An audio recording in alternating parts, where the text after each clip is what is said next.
সবাইকে স্বাগতম জানাচ্ছি। আজকে ইনশাল্লাহ আমরা জব সলিউশন নিয়ে একটু আলোচনা করব। তো জব সলিউশন করার আগে আমি কয়েকটা কথা বলে নিই যে অবশ্যই আমার টিউটোরিয়ালগুলো প্রথম 2 মিনিট টানবা না, অবশ্যই একটু ধৈর্য সহকারে একটু শুনবা।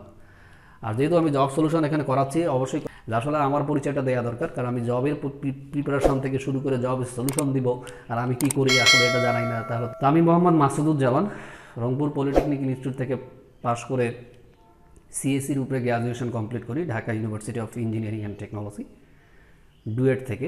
এরপরে ডুয়েটের সামনেই প্রায় 2 বছর অথবা এর থেকে আরেকটু বেশি চাকরির জন্য পড়াশোনা করি। করার পরে তোমাদের দোয়ায় আল্লাহর রহমে এখন আমি অ্যাসিস্ট্যান্ট প্রোগ্রামার পদে আছি 4 বছর ধরে। তো যারা এখন জবের জন্য প্রিপারেশান নিতেছো, তো জব সলিউশনে আসার আগে তাদেরকে আমি একটা সাজেশন দেবো যে অবশ্যই তুমি আগে জব প্রিপারেশান নিয়ে আসবা। সেটা বাসায় হোক, গাইড দেখে হোক, কোনো বড় ভাইয়ের হেল্পে হোক, যেভাবেই হোক তুমি একটু প্রিপারেশান নেওয়ার চেষ্টা করো। না হোক কেউ নাই, তোমার যে ডিপ্লোমার বইগুলো আছে ডিপার্টমেন্টের সেগুলো আগে পড়বা। তোমার কাছে কিচ্ছু নাই, দরকার নাই, তুমি আগে ডিপ্লোমার বইগুলো একটু বেছে বেছে বেছে বেছে পড়ো। এরপরে কি করবা, জব সলিউশনে আসবা। তো যারা একটু প্রিপারেশান নিয়ে নিছো তারা এটা দেখবা, তারা উপকৃত হবা। আর যারা কেবল নতুন জবের জন্য ট্রাই করতে চাচ্ছ তারা কি করবা, হ্যাঁ তারাও দেখতে পারো, তবে তুমি খেয়াল করবা এতটুকুই যে এইটুকু দ্যাট ইজ নট এনাফ। এটা আসলে এনাফ না, পর্যাপ্ত না। তোমাকে অবশ্যই আবার ফিরে গিয়ে এই রিলেটেড অধ্যায়ে গিয়ে টপিকটা আবার পড়তে হবে। তো দেখো এখানে আমি আস্তে আস্তে দেখাবো। আগে বিপিএসসি শেষ করে দেই, দেওয়ার পরে আমি বুয়েটের কিছু প্যাটার্ন দেখাবো, বুয়েট মিক্সড মিলিট এগুলো দেখাবো আর কি, মিক্সড এরকম আরও বেশ কিছু প্যাটার্ন আছে সেগুলোও দেখাবো। আর আমি এখানে কোশ্চেনের মার্কস কীরকম এগুলো নিয়ে আলোচনা করতেছি না, আমি জব প্রিপারেশনের উপরে প্রায় 6 থেকে 8টা বা 10টার মতো টিউটোরিয়াল বানাবো। ঠিক ওই জায়গায় গিয়ে বলবো যে আমাদের কী কী অপরচুনিটি আছে, কোন কোন জায়গায় আমরা অ্যাপ্লাই করতে পারবো, কী কী ধরনের যোগ্যতা দরকার হবে, কোন কোন বই পড়বো, কী ধরনের মার্কিং হয়, সেগুলো নিয়ে আমি পরে আলোচনা করব, অন্য একটা প্লে লিস্টে পাওয়া যাবে। তো এখন আমরা আসলে জব সলিউশনে আসি। তো জব সলিউশনে যারা আমার এই কোশ্চেনটা সংগ্রহ করতে পারো নাই তারা অবশ্যই সিএসসি লার্নিং হোম ফেসবুকে গ্রুপ আছে, সেখানে যুক্ত হয়ে যাবা। ওখানে আমাদের এই কোশ্চেনটা দেওয়া আছে, এই কোশ্চেনটা তোমরা কালেক্ট করবা। তারপরেও আমি এখানে কোশ্চেনগুলো লিখে রাখছি, তো তোমরা অবশ্যই কোশ্চেনটা কালেক্ট করবা। আর আমাদের ইউটিউব চ্যানেল আছে সিম্যাক্স ডুয়েট, এই সমস্ত জব সলিউশনের ভিডিও বা জব প্রিপারেশনের ভিডিও অথবা ডুয়েট অ্যাডমিশনের ভিডিও ডিপার্টমেন্টের সবগুলোর ভিডিও দেওয়া আছে, তোমরা অবশ্যই এগুলো দেখে নিবা এবং সাবস্ক্রাইব করবা। লিনিয়ার সার্চ অ্যালগোরিদম কি, এই অ্যালগোরিদমের best case, worst case, average case এর কমপ্লেক্সিটি বর্ণনা দাও। খুবই ইম্পর্টেন্ট কিন্তু এই যে লিনিয়ার সার্চ অ্যালগোরিদম হচ্ছে এমন এক ধরনের অ্যালগোরিদম যার সাহায্যে শর্টেড মানে অ্যাসেন্ডিং অর্ডারে আছে অথবা ডিসেন্ডিং অর্ডারে আছে, শর্টেড আনশর্টেড উভয় ধরনের এন সংখ্যক ডাটা হতে নির্দিষ্ট আইটেমকে খোঁজা হয়। এক্ষেত্রে আইটেমটিকে শর্টেড অথবা আনশর্টেড ডাটা এর মধ্যে খুঁজে পাওয়া যেতেও পারে, আবার নাও পাওয়া যেতে পারে। এটাকে তো বেসটা কখন হবে, বেসটা হবে যে তোমাকে আইটেম দিছে একটাই এবং খুঁজতে যেখানে বলছে সেখানেও একটাই আইটেম, কিন্তু ওটা একবারে মিলে যাওয়া। মনে করো তোমাকে দিছে 10 নামে একটা আইটেম এবং তুমি খুঁজতেছো ওই 10কেই, যে ভ্যালুটা আছে সেটাও 10। অর্থাৎ এখানে তোমাকে একটা এর ভিতরে ভ্যালু দিছে হচ্ছে 10, 0তম লোকেশন 1তম লোকেশন, এটা ধরো একটা ডেটা। এখন তোমাকে আইটেমটাও দিছে হচ্ছে 10, তো তুমি প্রথম পজিশনেই পেয়ে গেছো এবং ভ্যালু আছে কয়টা, একটা, এবং তোমাকে দিছে কয়টা, একটা। অর্থাৎ একবারই তুমি প্রথমবারই পেয়ে গেছো, তখন সেটাকে বলতেছে বেস্ট কেস, মানে আমাকে খুব বেশি সার্চ করতে হয়নি, এটাকে বলতেছে বেস্ট কেস। তো যখন কোনো শর্টেড বা আনশর্টেড এন সংখ্যক ডাটার মধ্যে একটি মাত্র ডাটা থাকে এবং উভয় কাঙ্ক্ষিত আইটেম হয়, তখন এই প্রকার সার্চকেই বেস্ট কেস হিসেবে উল্লেখিত করা হয়। অর্থাৎ এখানে ফাংশন অফ এন সমান 1 হয়, এখানে এন এর ভ্যালু কয়টা হবে, একটা মাত্র আইটেম বা ভ্যালু হবে, এই যে এখানে। এখন আর একটু কথা বলে শেষ করে দিই। আসলে আমরা আমাদের লাইফে যারা চাকরির জন্য পড়তেছো বা যে কোনো বিষয়ে আশা করব সর্বোচ্চটা, কিন্তু প্রস্তুত থাকবো সবচেয়ে বাজেটার জন্য। অর্থাৎ hope for best but ready for worst. সবচেয়ে বাজে অবস্থা বা খারাপ অবস্থাকে ওয়ার্স্ট কেস বলা হয়। অর্থাৎ এন সংখ্যক ডাটার প্রত্যেকটি ভ্যালুর সাথে নির্দিষ্ট আইটেমটাকে খোঁজা হয়। যেমন ওই যে বললাম 10টা ভ্যালুর প্রত্যেকটাতে খুঁজলাম, খোঁজার 1 থেকে 9 মানে 9টা ভ্যালুর সাথে আমি 10কে মিলাচ্ছি একটার পর একটা, কিন্তু একটাও পাচ্ছি না। তখন সেটাকে বলবো হচ্ছে রোস্ট কেস। এখানে হচ্ছে এন যদি মনে করো 500টা, তোমার এই বিশাল ডেটার মধ্যে তোমাকে 500টা ডাটার মধ্যে বলতেছে তুমি এই 10 খুঁজো, তো যেখানে 10 দেয়াই নাই, 10 ছাড়া যে কোনো সংখ্যা আছে, তখন তুমি কি হবে? খুব বিরক্ত বোধ করবে না? মানে বাজে একটা সার্চ হলো না যে আমি 10 মিনিট ধরে খুঁজতেছি, 10কে খুঁজেই পাচ্ছি না। তো সেটাই আসলে এখানে বলছে যে একটা বাজে বা খারাপ অবস্থা, এটাকে বলবো আমরা রোস্ট কেস।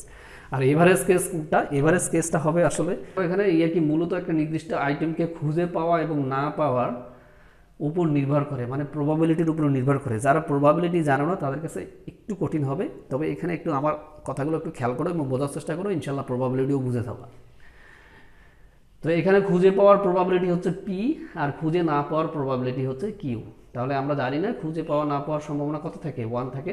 দুটো যদি যোগ করো, তো এখানে দেখো P1 P2 P3 এভাবে কত দূর পর্যন্ত গেছি, Pn। কেন Pn পর্যন্ত গেলাম? যে এখানে আমি প্রথমেও খুঁজে পেতে পারি, দ্বিতীয়টাতেও খুঁজে পেতে পারি, তৃতীয়টাতেও খুঁজে পেতে পারি, চতুর্থটাও খুঁজে পেতে পারি। সেটাই এখানে বলছে যে আমি খুঁজে পাবো P1 পজিশনেও খুঁজে পেতে পারি, মানে 1তম পজিশনেও খুঁজে পেতে পারি, 2তম, 3তম, এভাবে চলতে থাকবে। এবং কততম পজিশন পর্যন্ত খুঁজে পেতে পারি? n পর্যন্ত। আর খুঁজে পাবো না কখন? n+1। n+1 মানে খুঁজে পাবো না। তো এই টোটালটা যোগ করে হবে কি? 1 হবে। আমি যদিও এগুলো বলে দিছি। এখন যেহেতু ডেটা n এর মধ্যে আইটেমটি থাকলে অ্যালগোরিদম n সংখ্যক বার তুলনা করবে। এখানে আছে, ধরো ডেটাটা দেয়া আছে, 10 দেয়া আছে। এখন মনে করো আমরা 10 দিলাম। যদি আইটেমটা থাকে তাহলে আমাকে তুলনা করতে হবে না? তাহলে প্রথমবার প্রবাবিলিটি, পরের বার তার পাওয়ার সম্ভাবনা, তৃতীয়বার তার পাওয়ার সম্ভাবনা, মানে প্রথম পজিশনে পাওয়ার সম্ভাবনা আছে, দ্বিতীয় পজিশনে পাওয়ার সম্ভাবনা আছে, তৃতীয় পজিশনে পাওয়ার সম্ভাবনা আছে। কেন? 10 তো এইখানেও হইতে পারতো, এইখানেও ভ্যালুটা থাকতে পারতো। তো এই জিনিসটাই বলছে আর কি। আর না পাওয়ার সম্ভাবনাটা কোনটা? n+1, এই পরের ঘর, এই পরের ঘরে এসে বলতেছি কিউ। তো এখন দেখো, এই আমি যে কথাটা বললাম এটাই জাস্ট এখানে বাংলা দিয়ে লিখছি, যে অনেক সময় আইডেন্টিটিকে প্রত্যেকটি লোকেশনে খুঁজে পাওয়ার সম্ভাবনা থাকে। যেমন P1 P2 P3, 1 নম্বর ঘর, 2 নম্বর ঘর, 3 নম্বর ঘর। যেমন 1 নং পজিশনে খুঁজে পাওয়া যেতে পারে, আবার 2 নং পজিশনেও খুঁজে পাওয়া যেতে পারে, এভাবে চলবে। অর্থাৎ 3 নম্বর পজিশনেও খুঁজে পাওয়া যেতে পারে, 4 নম্বর পজিশনেও খুঁজে পাওয়া যেতে পারে, 5 নম্বর পজিশনেও খুঁজে পাওয়া যেতে পারে। কাজেই যখন আমরা নিশ্চিতভাবে ধরে নিলাম যে এটাকে আমরা খুঁজে পাবোই, তখন কি না পাওয়ার সম্ভাবনা থাকবে? এই জায়গায় আমরা দেখতেইছি যে 10 আছে, তো 10 নাই, এটা কি আর বলতে পারবো? বলতে পারবো না। সেটাই বলতেছি যে এখানে, যে কাজেই কিউ, কিউ মানে কি? কিউ মানে হচ্ছে খুঁজে না পাওয়ার প্রবাবিলিটি। তাহলে এইটা প্রবাবিলিটিটি কি হয়ে যাবে? 0 হয়ে যাবে। এবং কিউ সমান কি হবে? সরি, এটা পি হবে, এটা কিউ না, এটা পি হবে। এবং এই পি সমান কি হয়ে যাবে? 1/n হবে। এখন 1/n কেন হলো? তুমি এই পজিশনটার কথা চিন্তা করো। এই জায়গায় 10 পাওয়ার সম্ভাবনা কত? টোটাল সংখ্যা আছে কয়টা? n। পাওয়ার সম্ভাবনা কয়বার পাবা? তুমি একবারই পাবা, তাহলে 1/n। তো জিনিসটা আমি আরেকটু ক্লিয়ার করি। একটা ছক্কা যদি তুমি নিক্ষেপ করো, এই ছক্কাটা নিক্ষেপ করলে কিছু না কিছু পাওয়া যাবে, তো 1 থেকে 6 পর্যন্ত তো পাওয়া যাবে। তাহলে 2 পাওয়ার সম্ভাবনা কত? 1/6। 3 পাওয়ার সম্ভাবনা কত? 1/6। কারণ 6টার মধ্যে একবার পাওয়া তো যাবেই। ওইটাই এখানে বলছে যে আমি এখানেও 10 পাইতে পারি, এখানেও 10 পাইতে পারি, সেটাই এখানে বলছে। আর যদি আমি সংখ্যাটাকে পেয়েই যাই, তাহলে তো না পাওয়ার সম্ভাবনা অবশ্যই 0 হয়ে যাবে তখন। এখন আমরা এই 1 নম্বর পজিশনে এই ভ্যালুটা ফেলে দিব। এই ভ্যালুটা ফেলে দিলেই একদম সহজ। দেখো এখানে না পাওয়ার সম্ভাবনা হচ্ছে 0, 0 দিয়ে গুণ দিয়ে দিব, আর এখানে 1/n কমন নিলাম, তখন এটা একটা আমাদের সিরিজে পড়ে যাবে। এই সিরিজের সূত্র হচ্ছে n × n+1/2, এবং এই n আর এই n কেটে যাবে, যাওয়ার পরে দেখা যাবে যে n+1/2। অর্থাৎ যদি তোমার এখানে n সমান 500টা হয়, এই যে এইটাতে, তাহলে 500 1/2 কয়টা হবে? 250টা। অর্থাৎ তোমাকে সার্চ করতে হবে কতবার? 250 বার সার্চ করতে হবে। আর রোস্ট কেসে কতবার করতে হবে? 500 বার সার্চ করতে হবে। আর যদি একটা মাত্র উপাদান থাকে এবং সেই উপাদানটা যদি মিলে যায়, তাহলে শুধুমাত্র আমাকে একবার সার্চ করতে হবে। 1-এর খ নাম্বার যে কোশ্চেনটা আছে, সেই কোশ্চেনটা দেখবো যে স্ট্যাকের অপারেশনগুলো সংক্ষেপে আলোচনা করো। অর্থাৎ যখন তোমরা দেখবে যে পিএসসির যে কোশ্চেনগুলো, যে উত্তরগুলো দিতে হয়, দেখবো অনেক সময় বড় হবে। তো যেগুলো দেখবা যে খুবই বড়, সেগুলো পরে দিবা, আর যেগুলো ছোট সেগুলো আগে দিবা। তো যেমন দেখো, যেটা কিন্তু খুবই ছোট এবং খুব সহজ। দেখো স্ট্যাকের অপারেশনগুলো সংক্ষেপে আলোচনা করো। এখন এই টপিকটা দেখি যে এখানে স্ট্যাকে কয়টা অপারেশন আছে, দুইটা অপারেশন আছে, কোনো কোনো বই দেখবা চারটা অপারেশন আছে, ইজ এমটি ইজ ফুল। তো এটা দিলেও হবে, না দিলেও হবে, এইভাবে দুইটা দিলেও হবে। মেজর হলো এই দুইটা বিশেষ ধরনের, একটা হচ্ছে পুশ আর একটা হচ্ছে পপ। তো পুশ কি, যখন কোনো স্ট্যাকে কোনো আইটেম নতুনভাবে সংযোজন করা হয় তখন সেটাকে বলবো পুশ। আর পুশ করলে কি হয়ে যাবে, আমাদের টপের মান 1 বৃদ্ধি পাবে। তো যেমন দেখো এটা পূর্বে ছিল কি ম্যাক্সিমাম টপ, এখানে এই অ্যারে ভেরিয়েবলটার মধ্যে সর্বোচ্চ পজিশন হচ্ছে 4, 4 তো না আসলে হলো 5, কারণ এখানে আমরা 0 থেকে কাউন্ট করতেছি, এই জন্য আমরা 4 ধরতেছি। তো আমরা এখন বলি যে সর্বোচ্চ পজিশন হচ্ছে 4। তো এখন এই মুহূর্তে দেখো আমার ভ্যালু আছে কততে, 2 নাম্বার পজিশনে, তাহলে টপ কত 2, কিন্তু দেখতে কিন্তু 3 লাগতেছে, যে 3 নাম্বার ঘরে আমাদের টপটা, কিন্তু লিখছি 2। এটাতে কেউ কনফিউজড হইও না, আমি স্ট্যাক পড়িয়ে আসছি, ওগুলো দেখে আসবা, বিশেষ করে অ্যারে বুঝায় আসছি, এগুলো দেখে আসবা।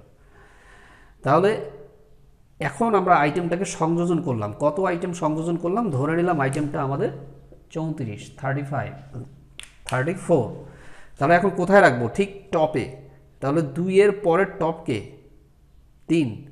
আচ্ছা এখানে দেখো, তাহলে আমরা যদি আমরা এই জায়গায় যদি আমরা এখন এটাকে ইনসার্ট করি, তাহলে আমাদের টপ কত হয়ে যাবে, 3 হয়ে যাবে।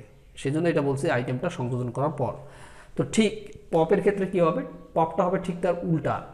এখানেই মনে করো সংযোজন, এখানেই মনে করো যে এই আইটেমটাই লাস্ট, এখানে আমরা এটাকে ডিলিট করে দিলাম। এখানে কি লিখবো, ভ্যালু বিয়োজন করার পদ্ধতিকে পপ বলে। সব কিছু ঠিক থাকবে, এসটাকে নতুন আইটেম বলা যাবে না, এসটাকে স্ট্যাক হতে নির্দিষ্ট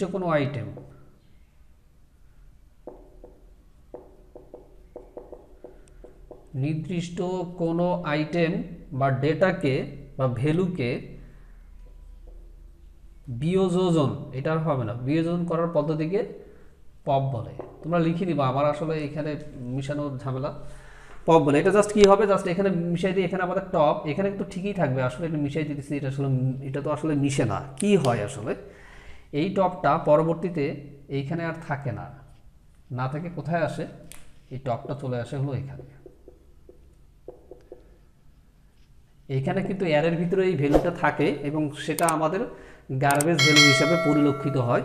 তো আমি যখন অ্যারে বুঝাইছি তখন এগুলো একটু টাচ দিয়ে আসছিলাম, আর এই স্ট্যাকের অংশে গিয়ে তোমরা পাবা, ওখানে দেখে নিবা। তো ধন্যবাদ সকলকেই, আল্লাহ হাফেজ।